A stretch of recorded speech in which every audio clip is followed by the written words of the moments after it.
Prontinho, estamos gravando aqui nosso encontro, nosso primeiro encontro de 2026. Eu não sei vocês, às vezes eu tenho dificuldade de falar 2026, ainda o 5 vem na cabeça, então eu gasto uma energia adicional para lembrar de que estamos em 2026, mas estou muito feliz da gente dar um pontapé inicial aí no ano com o Ítalo aqui, que é um querido colega de trabalho antigo meu, que está aí, que faz parte da comunidade, e a gente sempre trocou bastante, é uma pessoa que está envolvida com muitos assuntos interessantes, e trazer esse assunto dessa curiosidade que os designers, alguns acham que é nativo, né, no meio natural, outros não, mas como isso nos torna competitivo nessa era da inteligência artificial, nesse início de ano, acho que é uma maneira excelente de começar aí os trabalhos de 2026, e eu espero muito que seja o abrir alas para outros papos que sejam tão interessantes, tão curiosos quanto esse aqui. Então, Ítalo, muito obrigado por ter aceitado esse convite. A gente havia até combinado de ser no final do ano, né? Mas que bom que deu, que rolou para ser agora no começo do ano. Acho que é ainda mais legal. Então, oficialmente, seja muito bem-vindo. Ah, o encontro é teu, então fique à vontade para conduzir como você achar melhor. E o microfone é seu, pode mandar bala. Beleza, muito obrigado pelo convite, Felipe. Fiquei muito feliz com o convite no ano passado. É, Acho que é muito importante a gente estar falando desse tema nessa era, né? A IA tá aí, a gente viu que não foi só mais uma modinha, como várias coisas que vieram de tecnologia e já se foram, a IA está firme e forte, se consolidando como ferramenta e substituindo vários processos que a gente tem no nosso cotidiano, né? Essa apresentação eu já fiz ela na Quilomba, então pode ser que alguém que esteja aqui já tenha visto ela. É a mesma apresentação, não fiz quase alteração nenhuma, também não atualizei. Eu atualizei só o link final, que a gente conversa sobre ele um pouco mais para frente, tá bom?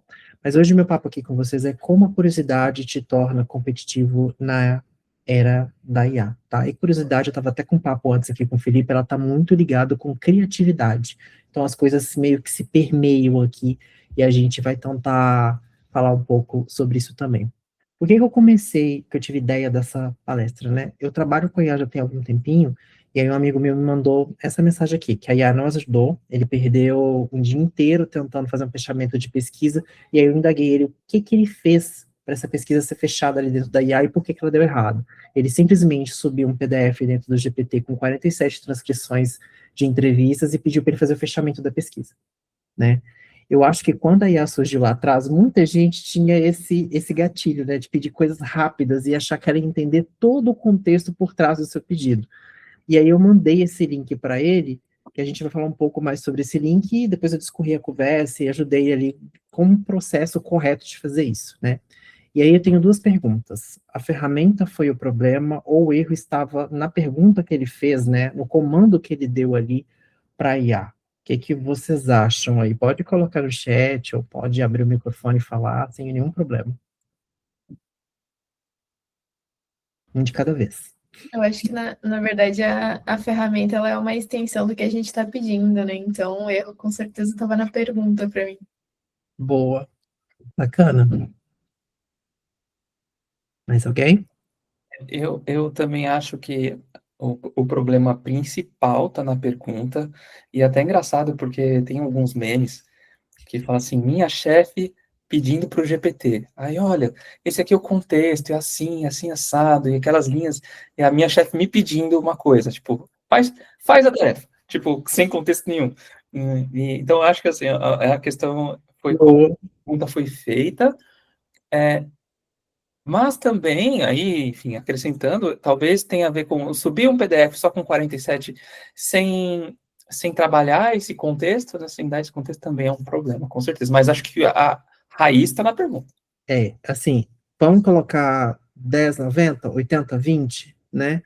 A ferramenta também, ela pode ser um problema se você não treinar ela da forma correta, né? Hoje eu tenho vários chats aqui que eles estão treinados, eu tenho um chat treinado, ele vai fazer 3 anos de treinamento, assim. Hoje, eu olho para ele e já sabe o que, que ele precisa me dar. mas isso foi a muito custo, assim, né? Então, a ferramenta tem uma parcela de responsabilidade, mas é você imputando e treinando ela todo dia, tá? Uma coisa muito importante que a gente precisa ter ciência quando a gente fala de ferramentas de IA é entra lixo, sai lixo. Isso é muito importante, tá? Então, esse processo de treinamento que eu falei com vocês de chat, isso precisa ser constante. Você não deve abrir um chat a cada vez que você vai falar sobre pesquisa com ele, ou cada vez que você quer iterar um determinado hipótese ou criar um determinado componente. Isso tudo precisa ser feito em um local só, para aquele núcleo ganhar contexto e você conseguir saídas mais qualificadas ali no processo final, tá? E prestem atenção com uma coisa que eu acho que é muito importante. Essa frase aqui, ela não é de agora, ela é da década de 60. Então a gente vai ver um pouco mais para frente aqui, um pouco da história da IA, que ela é longa, ela não é tão curta, tá? Gabriela, você está com a mão levantada? Sim, eu estou com uma dúvida sobre essa questão do treinamento. Por exemplo, você comentou que é interessante a gente sempre conversar, sempre naquele mesmo chat, se for um assunto que vai ser sequencial, né? Vocês sabem dizer, se a gente não faz isso, às vezes por esquecimento, ou eu perdi a thread que eu estava falando e tal, e se eu abrir um novo chat, lá no geralzão do GPT, eles não ficam retidas essas informações, não? Fica, mas não é a mesma qualidade que você está conversando no mesmo chat sempre. Ele consegue pegar um contexto, né? Por exemplo, quando a gente fala de GPT, você pode criar projetos. E todos os chats dentro desse projeto conversam entre si. É diferente de chats apartados. Eles têm um leve contexto de tudo que você conversou, mas eles não estão 100% integrados como estaria dentro de um projeto de GPT. Tá?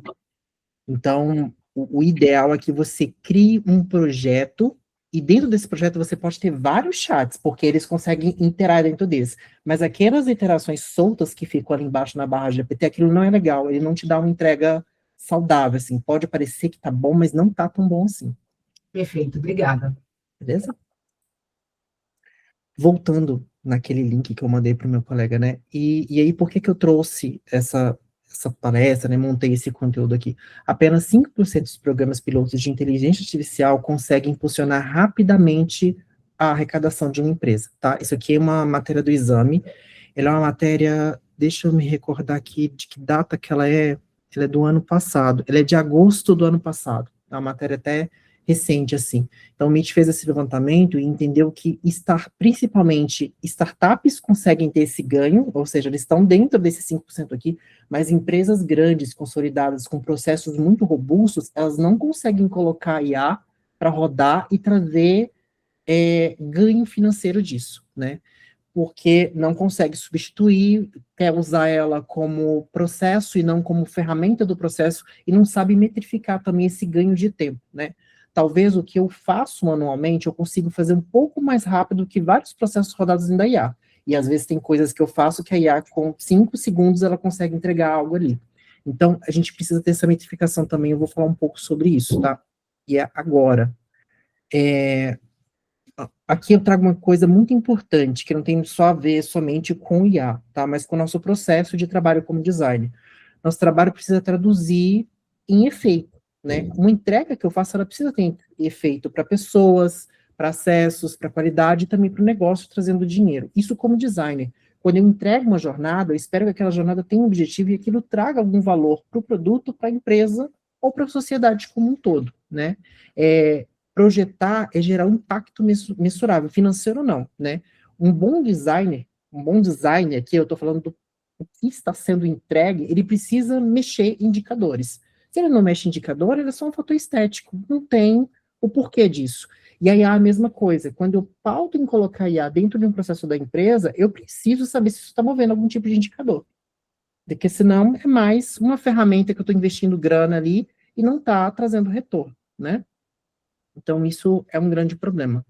Por que meu colega me chamou para falar disso, né? Bom, me apresentando agora mais formalmente, meu nome é Ítalo Gomes, eu sou Product Design especialista, eu tenho mais de 10 anos de experiência em design e produtos digitais, a minha formação é de designer gráfico, né? Tenho pós de design de interação, e estou especializando em neurociência e consumo, né?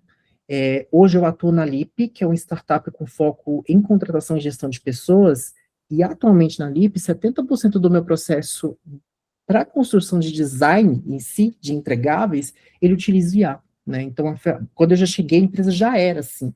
Foi um dos grandes motivos de eu sair de um local corporativo, de uma empresa consolidada, e vir para startup. Porque eu queria ter essa experiência, eu queria trabalhar em uma empresa que está utilizando IA de forma correta, né? Então, foi muito importante para mim esse processo de troca aqui, né? Eu falei com vocês para prestar atenção na data da frase lá atrás, e aí aqui a gente sabe o seguinte, pelo menos o conceito de IA existe há mais de 75 anos, tá?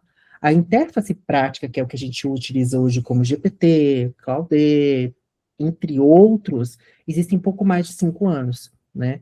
Então, ele está aqui entre meados de 2000, chegou para a gente aqui no pop, né, no mainstream, em 2021, 2022, né? O GPT liberou para a gente poder trabalhar ali no finalzinho de 22 e começou, né? Então, desde esse período, eu investo tempo em testar IAs que faz sentido para o meu cotidiano. Isso é um ponto muito importante também, tá?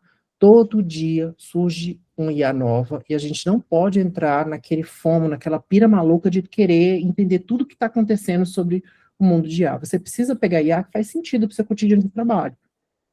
Existem IAs maravilhosas que geram vídeo, geram foto, mas, por exemplo, isso não faz parte do meu contexto de trabalho. Eu não vou investir tempo em aprender um prompt para eu colocar qualidade fotográfica nele. Isso não faz sentido para mim. Então, eu preciso focar em IAs ali que vão me ajudar a entregar o meu trabalho um pouco melhor.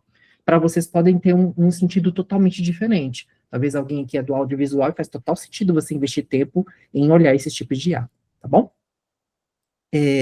Mas hoje o meu papo aqui é falar como a identidade profissional de vocês pode orientar uma curiosidade focada, estruturada, pode gerar melhores perguntas, tá?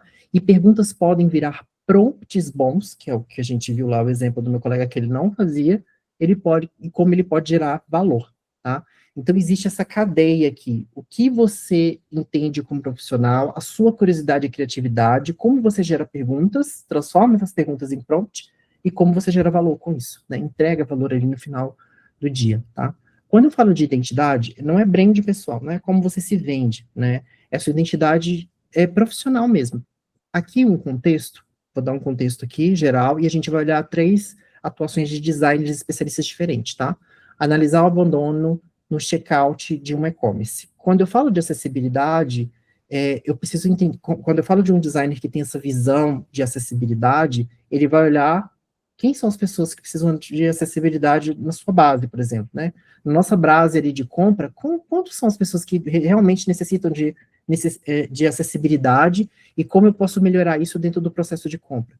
Quando eu olho em foco de dados, né, um designer ali com foco de dados, ele vai querer ver cada touch point do processo de compra, entender quanto decaiu da entrada até a saída. Quando eu falo com um designer que tem mais um foco em research, ele vai querer fazer pesquisa na concorrência, entender como aquele nicho determinado de e-commerce ali se comporta no checkout. O que eu posso colocar de parecido com concorrência para aumentar o meu, né, aumentar a minha venda ali no final. Então, isso aqui, cada tipo de designer, sua atuação e sua visão, consegue modelar dependendo do problema, né? E aqui eu estou falando de especialidades, não de generalista, tá? A gente entra em outro tópico, além da sua identidade profissional ali, da sua bagagem, uma curiosidade como método também, tá? O que seria isso? O que eu falo que é curiosidade como método? Quando eu falo de curiosidade como método, eu quero que você sempre pense em observar anomalias que tem em volta daquele problema, né? Se eu tenho um NPS que está ali batendo 89, que é um NPS altíssimo, né? A gente sabe que é uma métrica de vaidade, mas a pessoa vê aquele número e não vê problemas dentro da empresa. Mas quando você vai para uma entrevista mais pessoal ali, de profundidade, você começa a entender que tem problemas ali, né? Então, por quê, né? Que anomalia é essa? Que meu NPS está 80, mas eu tenho várias reclamações ali dentro quando eu vou conversar com essas pessoas. E essa anomalia é outra, tá? Segundo é comparar contexto. Eu estou com um desafio aqui, que eu vou precisar levar um chat conversacional do WhatsApp para dentro da plataforma. E o contexto de uso é o mesmo, mas a plataforma é diferente. Como que isso vai se comportar, né? Eu preciso entender ele, eu preciso comparar esses contextos, entender qual que é a diferença. Porque a pessoa vai fazer perguntas da mesma forma, mas eu estando no desktop eu preciso de um jeito, eu conversando no WhatsApp é outro, né? Então, provavelmente, alguns touch points ali vão mudar, né? Duvidar do óbvio. Sempre fizemos assim, às vezes você chega na empresa, a empresa fala, a gente sempre fez assim, né? Não se mexe em time que está ganhando, e às vezes você consegue, buscando ali outras formas de fazer aquilo um pouco mais produtivas. Então, isso está dentro do método de curiosidade também. E buscar refutação. Quarto e último ponto aqui, olhando no sentido horário, né? Qual dado derruba essa hipótese favorita? Você chega na empresa, a empresa é uma empresa, sei lá, método de pagamento, e aí alguém bate o pé e fala assim, a gente precisa fazer aproximação. A gente precisa fazer aproximação, a gente precisa fazer aproximação. E aí, quando você vai olhar na base, 80% de pessoas que usam aquele método de pagamento é classe C, D, E para baixo, utilizam celulares que não têm metodologia, não têm a tecnologia de aproximação, e por que que a gente vai investir nisso? Para agradar, sei lá, 10%, 15% da base. Então, poderíamos investir tempo em outra coisa. Então, ser curioso nesses pontos aqui, olhar o problema por todos esses espectros, te dá novas visualizações. Agradar stakeholder. Eu acho que o Felipe hoje já passou por isso em algum lugar. Lembre-se que o método, né, sem método, o prompt vira pedido genérico, né? Com método, você consegue trazer contexto suficiente para a IA produzir algo útil. E é isso que a gente vai ver agora, né? Tá, mas como faz isso? A gente já falou de identidade, já falou de curiosidade, como a gente olha o problema de vários aspectos, como a gente monta um prompt saudável para eu trazer, né, saídas ali que faz sentido para mim. Estudando aquela documentação, existe, para quem não sabe, no final eu vou dar o link para vocês, existe um curso do próprio GPT que ensina você a fazer prompts, ensina você a mexer em toda a ferramenta dele, e tudo que você vê lá serve para qualquer IA generativa, seja Claude, seja Grok, seja qualquer outro, tá? Estudando ele, eu consegui fazer um resumo, e eu cheguei num jeitinho aqui que funciona muito bem para mim, talvez possa funcionar para vocês também. Foi o meu workshop de Clara, que é a gente dá o contexto, o limite, a amostra, o resultado e o tipo de avaliação daquilo que eu estou imputando, tá? Então, vamos falar um pouco mais sobre isso. Quando eu falo contexto, é quem, quando, onde, qual segmento, qual canal, qual situação. Limite, qual que é o escopo de restrição.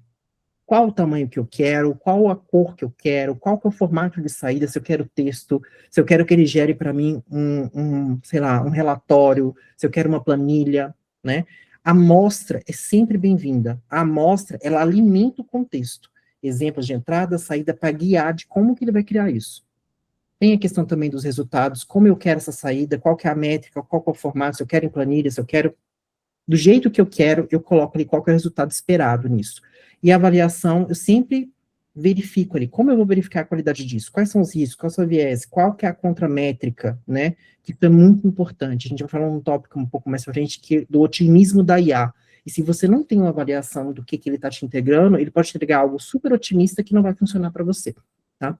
Vamos ver alguns exemplos aqui? Eu vou trazer 2 exemplos hipotéticos, eu vou trazer um exemplo claro, tá? O primeiro exemplo, aqui é um prompt ruim, né? Escreva um texto de boas-vindas para novos clientes. Isso aqui é bem naquele nível que o meu amigo fez ali, né? Qual que é o contexto? O contexto é né? Como deveria ser escrito esse prompt aqui no método Clara? Primeiro eu vou dar o contexto. Novos clientes que compraram a armação, que compraram a armação mais lente de filtro azul. No Brasil, a compra foi feita via WhatsApp. Tá? Então, esse é um contexto muito importante. Qual que é o limite? 100 palavras, de leitura até 12 segundos. Eu quero uma mensagem muito curta, que ele bata o olho e entenda. Qual que é a amostragem? Aqui na amostragem eu coloquei um exemplo, entre aspas, você pode subir, por exemplo, o manual de tom de voz da empresa, porque ele consegue escrever no tom de voz utilizando as palavras que você já utilizaria no cotidiano do seu site e na descrição dos seus produtos. Resultado, eu quero a mensagem colaboradora com o CTA para pegar um desconto na próxima compra, tá? Avaliação. Eu quero que evite jargões técnicos e risco de linguagem excludente, ou seja, para ele não cometer nenhuma escrita ali que exclua algum tipo de público. A partir desse prompt, ele consegue gerar um texto de boas-vindas muito mais assertivo do que o prompt da esquerda, tá? Então, repare que tem um trabalho do nosso lado para dar contexto e ensinar o que a IA precisa fazer para entregar algo de qualidade. Aqui é um exemplo um pouco mais fugindo do processo de criação de texto, tá? A pessoa vira e fala assim, eu quero melhorar o checkout do e-commerce de óculos. E aí a IA tem que fazer um monte de dedução se você não coloca o contexto correto para ela. Então, eu quero usuários de primeira compra, com checkout de armação de óculos, tanto desktop quanto mobile, que escolhe lente de grau e de filtro azul. Esse é o principal contexto aqui do meu checkout, tá? Limite de acesso 100 palavras para cada hipótese, porque aqui ele vai me dar hipóteses para eu melhorar o meu checkout, tá? A amostra, eu vou colocar outros exemplos de hipóteses que eu já gerei em outros experimentos. Posso subir aqui também pesquisas de usuário, que talvez ele consiga trazer ali algumas hipóteses mais estruturadas para mim, né? Eu quero 3 hipóteses falsificáveis, ou seja, com métrica e evento de refutação, ou seja, a hipótese, por que ela vai dar certo e como ela pode dar errado. Eu peço essa coisa também, né? Porque uma hipótese solta é uma hipótese solta. A variação inclui risco de viés e contramétodos de evolução por erro de lente, porque eu já sei que isso acontece no cotidiano ali na compra. Ocorre muita devolução. Então, eu já quero que ele elimine essa devolução, porque eu já sei que isso acontece. E a partir disso, ele vai me gerar hipóteses ali para eu olhar o meu checkout do meu e-commerce de óculos e entender que pontos eu melhoro. Então, é dessa forma que a gente vai criando até o contexto de como ela trabalha, como é que ela entrega as coisas, tá? Um case real. Então, esse case aqui, eu trabalhei com ele, e aí a gente vai chegar em alguns pontos finais aqui, tá? Tinha um formulário muito longo, ele foi totalmente pensado para conforto do sistema e não para o colaborador, ou seja, conforto de quem estava desenvolvendo o sistema e não foi pensado no colaborador. O acesso dessa jornada era totalmente mobile, janelas micro ali, né? O resultado acontecia o seguinte, é um formulário muito grande de atualização de perfil, apenas 12% de pessoas faziam essa atualização nos primeiros 90 dias que entrava na empresa. Depois disso, ninguém atualizava mais, tá? E o que acontecia nisso? Sem perfil atualizado, as vagas internas não encontravam as pessoas elegíveis, porque eu não conseguia bater a vaga com o perfil e entender se a pessoa se encaixava ou não naquilo, né? Isso para o RH era muito importante. Então, deixava o RH muito reativo nessa questão de mobilidade interna, né? Montar trilha de aprendizagem também não conseguia, porque não sabia qual era o déficit das pessoas aqui, dava muito retrabalho para o RH. Então, esse era o problema que eu tinha ali, né? O desafio que eu tinha para resolver. Usando o método Claro, eu coloquei tudo isso aqui dentro e mais algumas coisas. Então, eu falei quem eram os colaboradores, qual era o canal que ele utilizava, falei até qual tipo de internet que ele utilizava ali, para que servia essa atualização de perfil, dei qual era o meu limite, ou seja, tinha só 2 semanas, foi entregue para ontem, para eu entregar ontem, 2 semanas de piloto, e eu precisava fazer uns rollouts ali nesse meio, e eu queria diminuir a fricção da jornada, porque era um formulário grande, e eu queria deixar isso um pouco mais confortável ali, para fazer o usuário preencher isso, né? A amostragem tinha 18 entrevistas, 240 tickets do porquê preencher, né? Como preencher isso também, né? Eu tinha alguns analytics ali, atualização, e eu sabia que existia um pico no processo de onboard, ou seja, quando a pessoa entrava na empresa, ela começava a preencher o perfil e depois ela parava, né? E como resultado, o que eu queria? Eu quero 3 alternativas de solução com contramétricas, riscos que eu possa verificar ali e aplicar isso para entender como eu melhoro essa jornada, né?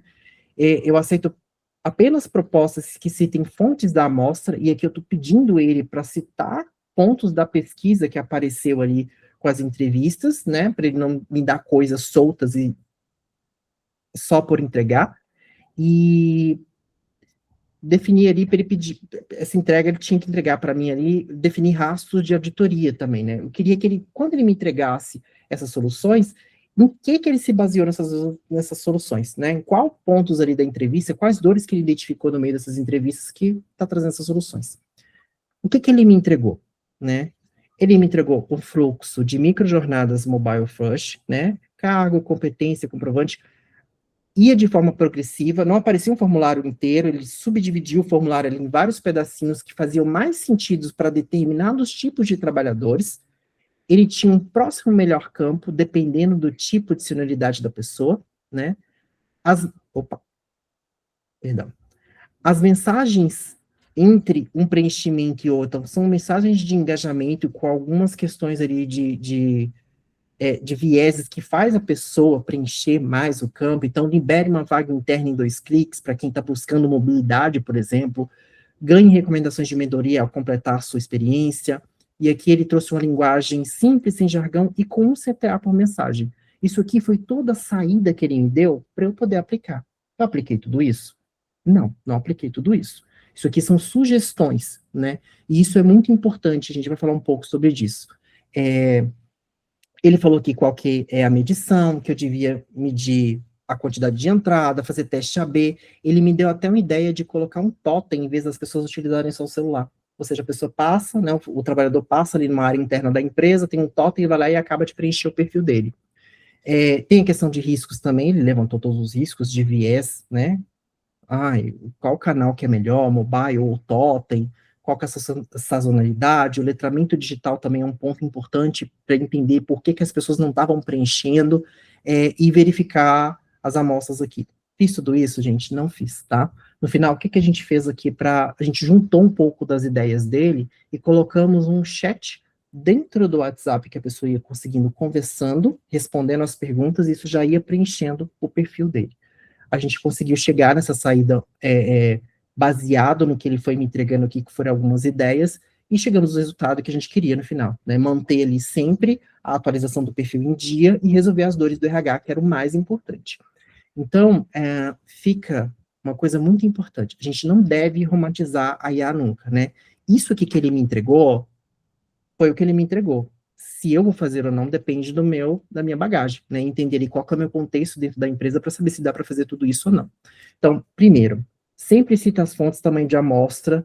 Sem isso é pura opinião pessoal. Tudo que vocês forem subir na IA, ou tudo que vocês forem pedir, vocês precisam dar contexto próprio, dar contexto para ela próximo. Exemplo, eu vou falar que eu preciso de alguma coisa específica, de um nicho específico, eu vou subir alguns links de matérias sobre isso, para eu gerar um contexto um pouco maior. Mas a IA já sabe tudo isso, ela já olhou tudo isso na internet. Sim, mas quando você reforça isso dentro ali do chat, ela fica um pouco mais fechada, ela fica um pouco mais atenta a esse tipo de informação.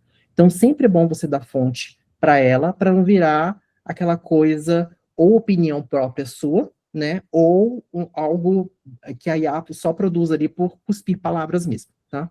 Segundo, peça contrapontos. O que tornaria essa hipótese falsa? O que tornaria essa ideia ruim, né?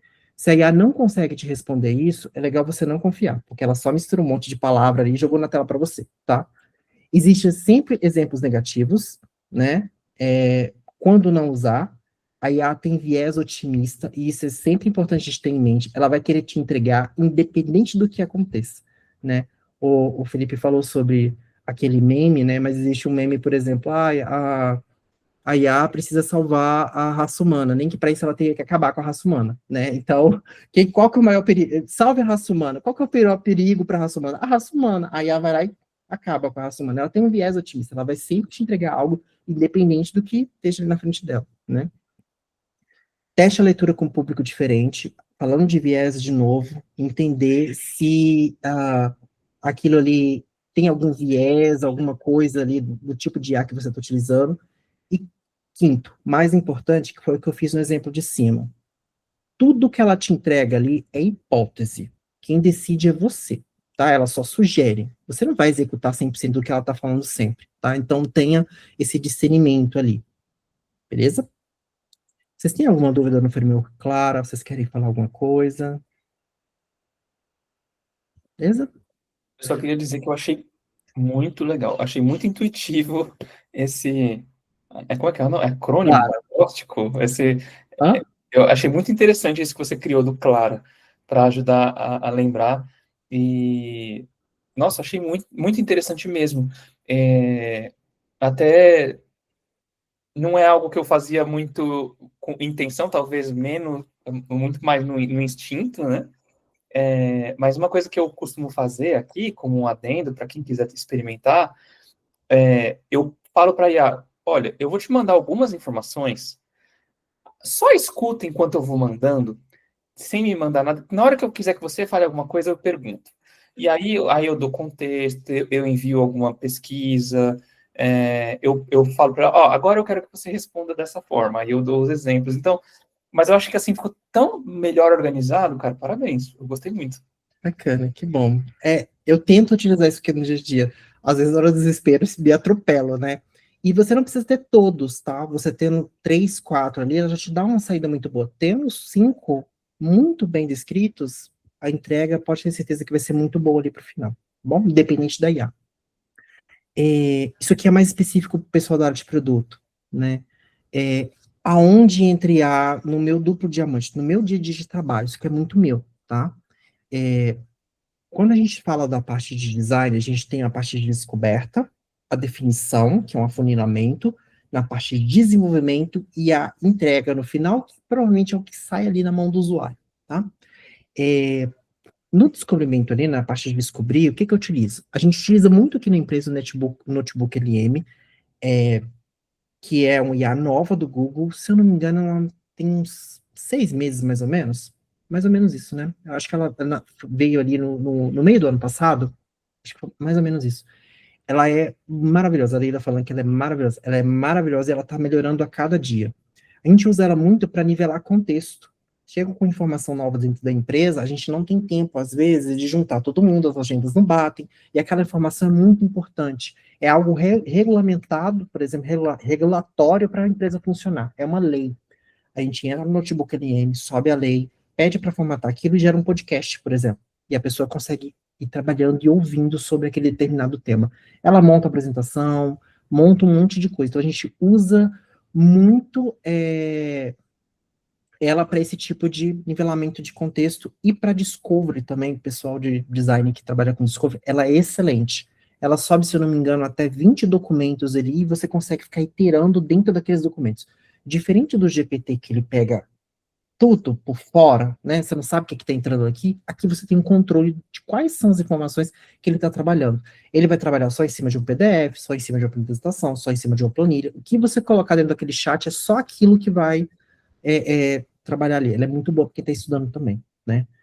Ali entre a fase de descoberta e definição, eu utilizo o Claude, saídas de texto dele, principalmente, a escrita, algumas questões mais que eu preciso de mais definição, uso o Claude, e outras eu utilizo o GPT, né? 80% é GPT que eu utilizo no dia a dia, tá? Para fazer as minhas saídas principais ali. E eu utilizo muito chat PRD. Eu uso chat PRD porque PRD é uma documentação que o pessoal de desenvolvimento utiliza muito para chegar numa leitura mais próxima da máquina, né? Quando eles vão trabalhar ali na construção de algum tipo de plataforma, aplicativo, qualquer coisa, existe um documento chamado PRD, que nele vem descrito tudo que aquela determinada jornada ou aplicativo vai fazer. E a partir daquilo eles vão construindo toda a tela. Então tem muita informação ali de usabilidade, de como aquilo deve se comportar na frente do usuário. E aí, através das hipóteses que eu faço aqui, não, ele é um chat separado, né? É uma pergunta que aí você falou, chat PRD é dentro de GPT. Não, são coisas, são chats separados, tá? Então, por exemplo, eu estou definindo aqui uma hipótese para criação de um aplicativo de, sei lá, agenda. Existem milhares, tá? Mas eu quero fazer o meu próprio. Eu venho aqui, entendo como deve ser um aplicativo de agenda, entro no chat PRD e peço para ele criar para mim um PRD de um aplicativo de agenda. E aí ele vai criando tudo. Ah, e você precisa ter uma agenda, você precisa ter um calendário, você precisa poder colocar ali seus compromissos, você precisa pagar seus compromissos, você precisa mover seus compromissos, você pode colocar alerta. Então, tudo isso o PRD vai pensando e vai criando ali para você. Eu copio esse PRD e colo dentro de alguma dessas aqui, tá? Essas IAs que tem aqui são todas IAs que desenvolvem interface para você Intel, tá? Muito funcionais, ou não, dependendo do nível que você quer. Hoje, eu não trabalho fazendo criação dentro dessas IAs que fazem o front ali, que é a parte que a gente vê na tela, para a entrega final. Todo o processo que eu faço aqui é para entregar para o time de desenvolvimento. tá? Não faço entregas finais aqui. Então, V0 da Vercel, Heloom, Lovable, Figma Maker, são todos esses que criam as telas. Aqui, o que eu colei aqui do meu chat de agenda, ele vai criar as telas, os botões, toda a parte de interação, todos esses aqui conseguem fazer isso para você de uma forma maravilhosa. E aí vai de quem usa cada qual. Quando eu cheguei aqui na empresa onde eu trabalho, eles utilizam muito o Vercel. Então, hoje, eu prefiro utilizar o Vercel a Figma Maker. Mas os dois são pau a pau ali. O Lovo me entrega tudo colorido, como a logo dele já fala, né? Então, tudo que você coloca lá vai vir um degradê maravilhoso, você vai achar que tá ótimo. O Helume, ele faz um pouco a mais que os outros. Ele quer para você o fluxo da jornada que você fez, ou seja, cada etapa dele, cria os wireframes, que é mais ou menos como vai ficar, e depois ele cria as telas, e você consegue iterar esses 3 pontos, e ele vai alterando os outros também. É bem legal. Já na parte de entrega, existem essas opções aqui, que são opções que os meus desenvolvedores, na maioria, utilizam, que é o Cloud Code, o curso, o Supabase, que é uma IA de banco de dados, que era algo muito difícil antigamente da gente fazer. Era quase impossível um designer criar um site que tinha um login e senha, por exemplo, e a pessoa coloca o login e senha lá e acessa. A gente precisava de um desenvolvedor para fazer isso. Hoje, você, utilizando aqui Vercel, qualquer um desses, mais Supabase, você já consegue fazer isso. E é automático, eu não preciso programar nada. Eu vou falando melhor, olha, se conecta no Supabase, cria um banco de dados de login e senha, protege ele, aí eu vou fazendo os testes e vai funcionando, tá? E aqui, só um que a gente utiliza, a gente começou a utilizar tem 1 mês e meio, mais ou menos, é o Attention Insight, que é um IA que vai olhando ali as coisas dentro do site e trazendo mapas de calor, heatmap, coisas que algumas outras ferramentas já faziam, mas de uma forma mais passiva. Aqui ele é mais ativo, trazendo insights e informações em tempo real, tá? Então, esse aqui é o meu contexto de trabalho hoje. Bom, só para ninguém esquecer, a sua identidade vai moldar muito a sua curiosidade e criatividade moldam suas perguntas moldam seus prompts, constrói prompts que criam produtos melhores. Então, a gente precisa cuidar muito bem dessa origem. Quando eu falo origem, é a sua bagagem. O que você está consumindo hoje que te faz ser um designer melhor, né? Um profissional melhor, independente da área. Você precisa ter muito contexto da sua área para você conseguir utilizar as ferramentas de forma mais assertiva, tá? Só para a gente não esquecer aqui, tá? Se entra lixo, sai lixo, a IA acelera o que você já sabe, né? Se você é curioso, ela amplia sua curiosidade. Se você é metódico, ela potencializa muito o seu método, então cria métodos ali quase que infalíveis, mas se você é um profissional vago, ela vai ampliar seu vazio, ou seja, vai ter entregas péssimas ali no final. Então fiquem bem atentos a isso, tá? Se a IA amplifica o que você já é, que tipo de designer você escolhe ser a partir de hoje, a partir de sempre, a partir de todo dia. Essa é a minha mensagem final. E aqui eu deixei para vocês um link, que é um link com todos os links dessas IAs. É um Notion, tá? Quem não tem link no Notion, quem não tem usuário no Notion, cria um usuário, você vai ter acesso a esse link. Então, tem o link de todas as que eu trabalho aqui, escrevendo um pouco sobre o que ela é, o que dá para fazer. Tem muito link de canal também, alguns canais de YouTube que eu acompanho, né? Tem um canal da Débora Fioli, que é excelente para quem é de produto. Ela ensina na prática de como fazer as coisas. Tem o da Karine Lago também, que é a mesma coisa, ela fala muito sobre as novas que estão surgindo e como utilizar isso dentro do corporativo. Eu descobri recentemente o Dave Club, eu vi um vídeo deles que ele lançou essa semana, ou esse mês, excelente, com previsões do que vai ser o 2026 na área de produto, muito bom, vale a pena ver esse vídeo. Tem outros canais também, vários canais eu coloquei ali, e todas as ferramentas, tá? Eu vou atualizando ela de vez em quando, porque é ela que eu consulto quando alguém me pede alguma coisa. Qual IA faz isso? Eu vou lá, copio, colo e mando. E é isso, pessoal. Esse é o fechamento. Espero que vocês tenham gostado. Espero que vocês tenham absorvido. E qualquer dúvida, meu contato também está nesse link. Vocês podem mandar via LinkedIn. Posso demorar um pouco para responder, mas uma hora eu respondo. Fechamos. Muito bom. Nossa, muito bom. E realmente terminou com um tapa na cara, né? Que designer que a gente quer ser? Achei essa pergunta, ela a gente tinha que acordar com ela, né? Todos os dias. Que ser humano que eu quero ser? Que designer que eu quero ser? E, nossa, assim, eu vou refletir sobre essa pergunta, porque eu acho que isso, essa pergunta tem potencial de moldar nossa profissão, Hum. nosso cotidiano, nosso mundo, o mundo ao nosso redor, né? E gostei muito, cara, parabéns. Obrigado. Eu acho que um outro ponto que não está aqui, e eu queria abordar com vocês, é sobre o uso indiscriminado de IA, né? Eu não sei se vocês sabem, mas IA consome muito do meio ambiente. Muito. Consome muito mesmo. Consome uma água, assim, que o agro não chega nem perto de consumir. O agro hoje, vocês sabem que é um dos que mais consomem água no mundo, né? E essa água não volta para o local de origem dela. Então, quando vocês colocarem um prompt dentro da IA, tenham consciência que vocês estão afetando o meio ambiente de alguma forma. Então, coloquem ele com sabedoria, né? Vocês não precisam usar a IA para perguntar uma receita de bolo. Isso vocês acham no Google, né? Então, usem IA de forma consciente e ciente do que aquilo pode trazer para o meio ambiente também, que eu acho que é muito importante. E se vocês jogam videogame, saibam que é culpa da IA o preço das peças.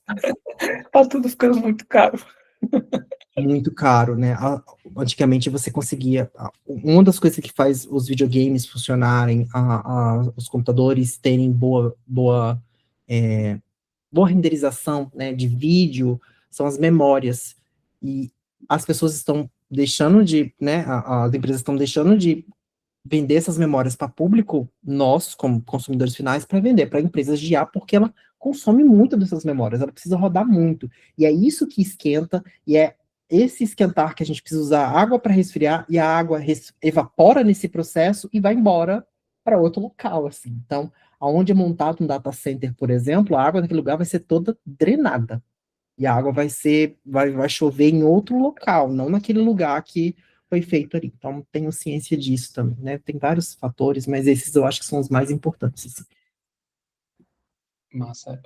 Do seu processo ali do duplo diamante, eu gostei bastante que a última vez que eu falei, eu acho que eu falei, foi a última vez que eu falei aqui na comunidade, inclusive, sobre alguns princípios de engenharia de software que ajudam a gente a produzir soluções mais robustas usando IA, usando ali na parte do desenvolver, né, usando ferramentas de vibe coding.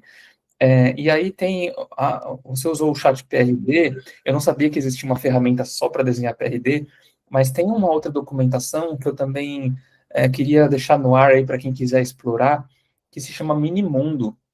Minimundo é um tipo de documentação de desenvolvimento que ela é mais técnica do que o PRD. Então, Nossa. ela chega no nível de mostrar para a gente o desenho esquemático de um banco de dados. Então, ela é muito legal. Meu processo, geralmente, o que eu faço? Quando eu vou desenhar algum software, alguma solução do zero, eu abro o chat GPT no modo de escuta e eu saio falando, eu imaginei que fosse assim, imaginei que seria assado, liriri, lororó, não sei o que lá. Aí eu falo para ele, com base nisso tudo que eu te falei, no caso, você geraria o PRD, eu falei, gera para mim um documento de Minimundo. É uma técnica. Pensei que era uma ferramenta. Então, e aí ele vai gerar essa documentação, que é uma documentação bem robusta e tal.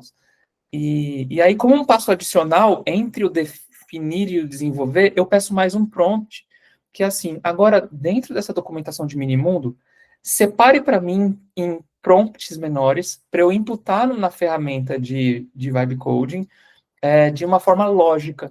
E aí ele vai gerando, tipo assim, vários prompts. O primeiro prompt, cola isso lá. Aí você vai fazendo de uma forma mais segmentada, digamos assim. Sim.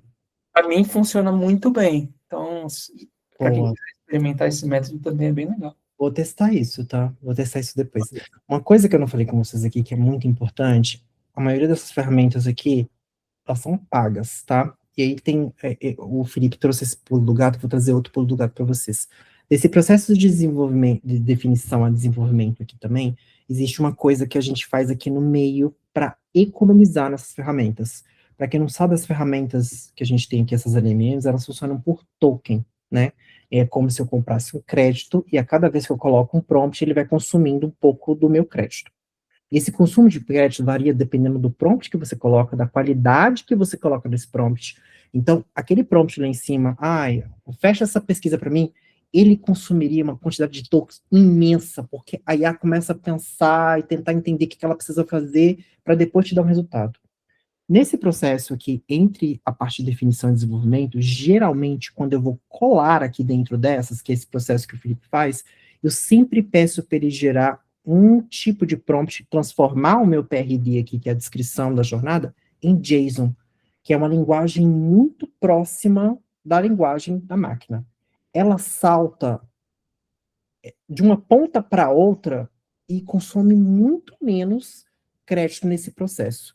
Então, se eu puder, né, dar mais uma dica, seria essa, assim, nada que você, na realidade, tudo que você for colar aqui dentro, dê preferência para colar em formato JSON, que é um tipo de linguagem que a máquina consegue entender muito mais rápido. Ela não precisa fazer tradução, porque geralmente o que faz gastar os créditos é essa tradução do texto em português para inglês, para um JSON, para depois ele começar a trabalhar. Então, se você salta esses processos, você economiza e consegue uma saída muito mais assertiva também. Tá bom? Essa dica é muito legal do JSON. Outros formatos que também são linguagens semi-estruturadas que ajudam, tem um que é o Markdown, que é o simples Markdown, que é só de você separar o que é título do que é subtítulo, do que é contexto, já ajuda bastante a IA a ler melhor o seu prompt. E tem um outro que me parece que ele é um JSON ainda mais simplificado, que chama-se Toon, se eu não me engano, tipo Toon, como se fosse de cartoon, T-O-O-N, eu acho que é esse o nome. É como se fosse um JSON mais enxuto ainda. Eu uso bastante o JSON ou esses outros formatos, especialmente o JSON, quando eu estou fazendo, por exemplo, eu vou montar um catálogo que eu tenho que ter um determinado padrão de imagem, um conjunto de ícones, por exemplo. Com o JSON, eu consigo criar, essa aqui é a minha estética base, e aí dentro dessa estética base estão aqui os elementos, e aí eu vou mandando um por um, vou alterando só uma das linhas. Agora eu quero um ícone de uma lixeira, agora eu quero o ícone de um diamante, agora eu quero o ícone... E ele tem todo esse contexto no JSON e ele mantém coerência visual, que para a gente que é designer é muito importante se manter essa coerência ao longo da jornada. Então, essa dica do JSON, ela é bem legal para ser experimentada. É muito boa. E eu descobri ela por acaso, assim, de tanto eu pedir para ele transformar o PRD em uma entrada assertiva para o V0 ou para o Figma Make, ele começou a me entregar JSON. Eu falei, uai, o que ele está me entregando, JSON? Eu pedi tudo assim. Aí, a partir do momento que eu comecei a pedir assim, foi muito mais rápido, muito mais fluido o meu trabalho de prototipação dentro dessas ferramentas. Eu não queria monopolizar, não, gente. Se vocês tiverem mais dúvidas aí, eu tenho uma última aqui, mas queria abrir para vocês. Obrigado, Leila, agora que eu vi seu comentário.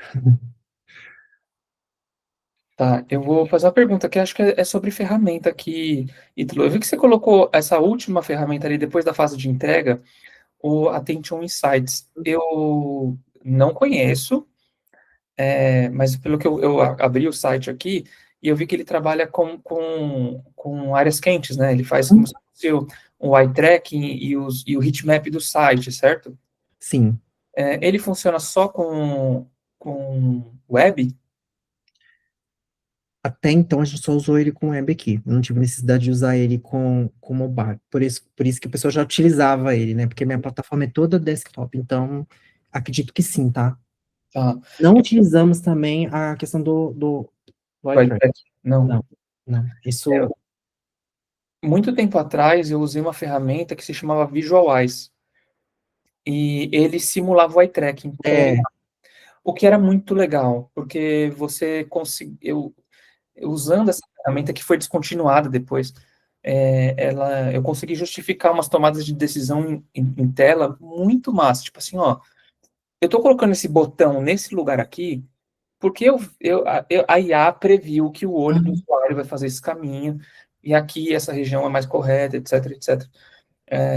Mas muito legal. E aí a dúvida que eu adicional é, por que na fase de entrega? Porque aqui é a parte de acompanhamento. Só acompanhamento, tá? A gente faz acompanhamento dela. Não que eu não poderia utilizar nas saídas que eu tive de desenvolvimento, né? Mas hoje eles utilizam ela nessa parte do processo. Entendi. Depois que eu entreguei, como que tá rodando isso, né? Faz sentido? Não faz sentido?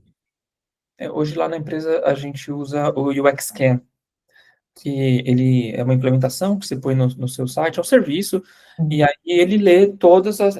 só que não é IA, né? É uma ferramenta mesmo que assiste as pessoas navegando no seu site. Eu vou levar essa ferramenta para a empresa, porque hoje a gente está sofrendo muito, porque cada sessão de usuário, ela é gravada. Então, quando acontecem eventos dentro do site, isso acaba sendo custo para a empresa. Então, a gente poderia ter sessões específicas sendo gravadas. Tipo, isso aqui é importante, eu preciso assistir todas as sessões reais.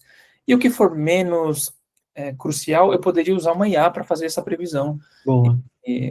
Acho que eu vou levar para lá, cara. Uma excelente indicação aqui. Bacana. Ela tá lá dentro daquela listinha também, tá? Ótimo. Vou mandar o Notion, na verdade. Vou mandar a gravação e vou mandar o Notion. Ela tá, eu acho que ela não tá aqui. Mas assim, manda o Notion, né? Pede tudo. Se você conseguir. Tem muitas IAs de UI também, né? Na parte de prototipação, agilidade de prototipação. É muito importante você saber ali qual componente correto pedir para a IA também, para ela não ficar pensando muito nisso. Aí são vários pontos. É o que eu disse. Abracem as IAs que são mais úteis para vocês no cotidiano. Sim. E última pergunta. 2026, Ita. O que você enxerga desse ano para nós designers? Aí pode ser dentro desse contexto de IA ou até extrapolar ele. Eu acredito que vai ser um ano muito de assentamento de processo, assim. A gente já entendeu até onde a IA vai dentro da nossa área, né?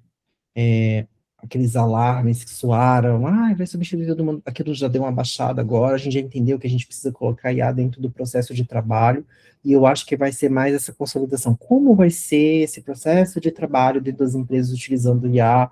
Qual que vai ser essa separação entre o que o designer faz e o que o front faz, o que o front faz e o que o designer faz, porque se a pessoa for muito boa utilizando IA, ela consegue fazer um pouco dos dois. Eu acho que vai ser essa parte de assentamento mesmo e solidificação de como esse processo vai ser a partir daqui, né? De agora, utilizando IA dentro do processo. Certo. E para vocês que estão aqui, a Rosana, a Felipe, a Letícia, o que vocês estão imaginando aí de 2026? Nossa, não tenho pensado muito nisso, não. Eu tô só vivendo mesmo. Essa é uma resposta também. É um ano de só viver. Eu acho que é um pouco isso, tá? Eu acho que é um ano de... A gente passou por muita coisa, muita revolução em um ano de 2025. E eu acho que a gente está nesse momentinho de... Vamos ficar no conforto um pouquinho e tentar assentar, que é o termo que o Ítalo usou, né? Vamos deixar esse conhecimento dar uma fermentada dentro da gente, né? Eu acho que eu tô com você, viu, Letícia? Eu quero só viver um pouquinho. Eu também, esse ano eu quero só viver, gente. Ano passado, ano retrasado, já foi um ano muito turbulento, assim, na nossa área, né? A gente tem que correr muito atrás desse conhecimento, por exemplo. Isso aqui é construção de anos de utilização, assim. Né? Isso você não consegue. O que o Caio sabe, o que eu sei, o que o pessoal sabe de IA, a gente não consegue isso em uma semana. É muito, você tem que absorver muito isso é cansativo também. Então, esse ano eu quero dar uma relaxada, assim, ficar só com as autorizações do que esses aqui já me dão mesmo, e vamos seguir em frente e ver o que vai dar. O Figma já dá muito trabalho com as atualizações dele, né? Deixa eu ficar só com essas. Só com essa. E vocês, Rosana e Felipe? algum comentário sobre 2026? O meu comentário é o mesmo que a Letícia, na verdade. 2025, eu tive um ano que eu tive que fazer uma entrega muito gigantesca no trabalho e foi 100% voltado para IA. Então, a gente desenvolveu um agente de IA e, enfim, foi uma parada muito grande. E aí, agora que está finalmente saindo, isso eu tô assim, nossa, eu preciso de umas férias. Eu não aguento mais ouvir falar de IA, gente. Por mim, assim, eu tô buscando entrar, na verdade, dentro do mundo do UX, né? Tô buscando essa transição.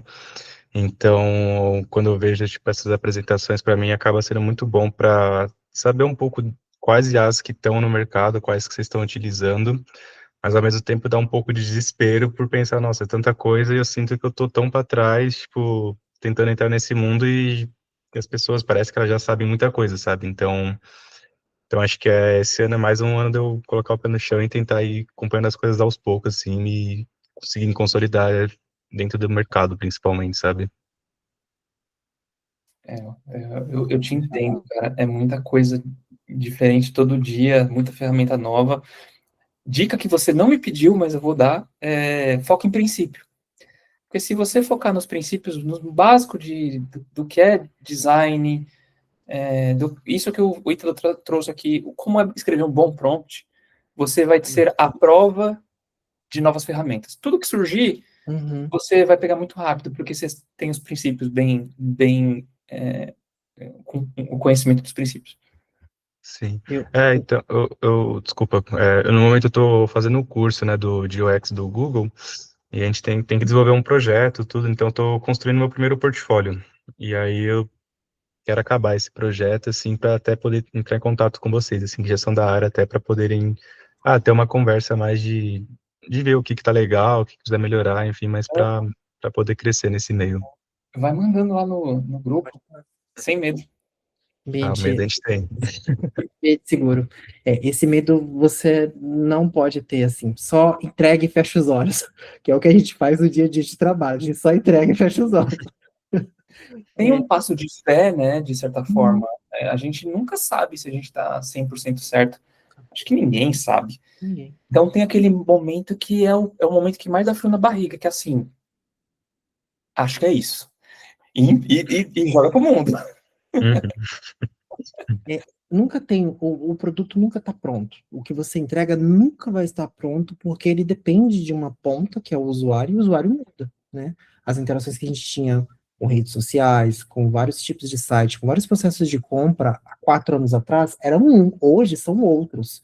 Então, nada está pronto, assim. Você entrega e fala assim, um dia eu volto para mexer, para melhorar. Tudo está passível de melhora, né? Eu acho que você não pode ter esse ego do que entreguei, tá pronto, acabou, sabe? Eu acho que quanto mais cedo você conseguir se livrar disso como profissional, é bom, assim, tá?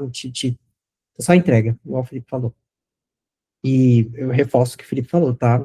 Foca em princípio, leia livros de design, que é muito importante, fundamentos de design, eu acho que isso é o mais importante hoje, assim, que vai diferenciar os profissionais que estão entrando agora de um profissional que qualquer profissional, conhecimento sólido na área de design, tá? Então busque esses conhecimentos em locais sólidos, em livros, em cursos, certificados, igual você está fazendo do Google, é muito bom, inclusive.